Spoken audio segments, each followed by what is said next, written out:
আসসালামু আলাইকুম। আপনারা সবাই কেমন আছেন? আমি আলহামদুলিল্লাহ ভালো। আজকে প্রথম রোজা, সবাইকে রোজা মুবারক। তাই আজকে প্রথম রোজা, মেয়ে জামাইরে, মেয়ে শাশুড়ি বলছি ইফতারি খাইতে, তার জন্য আমি কিছু ইফতারি বানাইছি, আবার কিছু ইফতারি বানাবো। তো চলুন আমি কিভাবে কি ইফতারি বানাই আপনাদেরকে দেখাই। আমি কিছু বুট সিদ্ধ করে নিছি, মানে 2 কেজি বুট আনছি, আমি একবারে সিদ্ধ করে নিছি। আলু বুট একবারে সিদ্ধ করে নিছি। এখান থেকে মানে প্রতিদিন সিদ্ধ করুন, তার জন্য একবারে সিদ্ধ করে নিছি, ফ্রিজে রেখে দিন, কিছু কিছু করে বার করে আমি রান্না করব।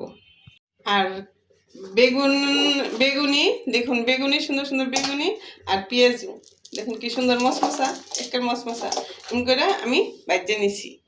এখন আমি বানাবো ডিমের চপ আর আলুর চপ। তার জন্য নিয়ে নিছি আলু, আর এই যে সাথে দিলাম শুকনা মরিচ, আর দিব লবণ। এগুলো আমি সব একসাথে মেখে নিব। আমি ভর্তা দেখুন কি সুন্দর করে বানানিছি, ধন্যপাতা, কাঁচামরিচ সব কিছু দিয়ে তেল দিয়ে আমি বানাইছি। এখন আমি ডিমের চপ বানাবো।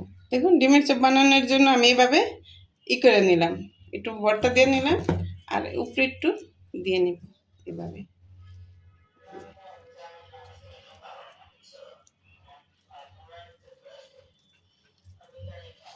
এভাবে আমি সবগুলা বানাই নিব। আমি ডিম চপ বানানো শেষ। এখন আমি সুন্দর করে এইভাবে, সবাই জানেন আমি তারপরেও একবারে এইভাবে ঠিক আমি এইভাবে এমন করে সবগুলা আলুর চপ বানাই নিব।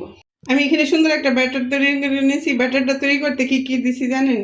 বেসন, আটা, আর কিছু চালের গুঁড়া, ধন্যপাতা, লবণ, হলুদের গুঁড়া, এটা মিলাই আমি সুন্দর একটা দেখুন ঘনত্ব একটা বেসন তৈরি করি।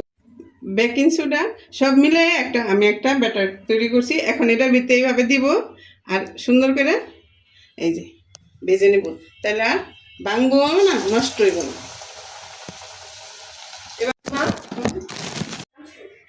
হ্যাঁ,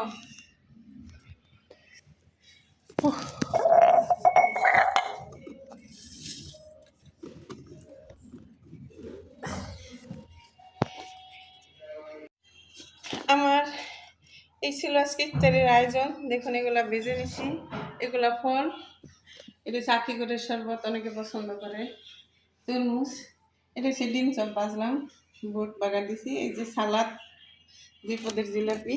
এটাই আমার ইফতারি আজকে। আমার ইফতারিটা কেমন লাগলো অবশ্যই কমেন্টে জানাবেন। আর আমার ভিডিওটা দেখবেন, একটা লাইক দিবেন, একটা কমেন্ট করবেন, একটা শেয়ার করবেন, একটা সাবস্ক্রাইব করবেন। আর আপনারা ভালো থাকবেন, রোজা কেমন কাটলো অবশ্যই জানাবেন। আর সবাই রোজা থাকবেন, ভালো থাকবেন, সুস্থ থাকবেন, নিরাপদে থাকবেন। আসসালামু আলাইকুম।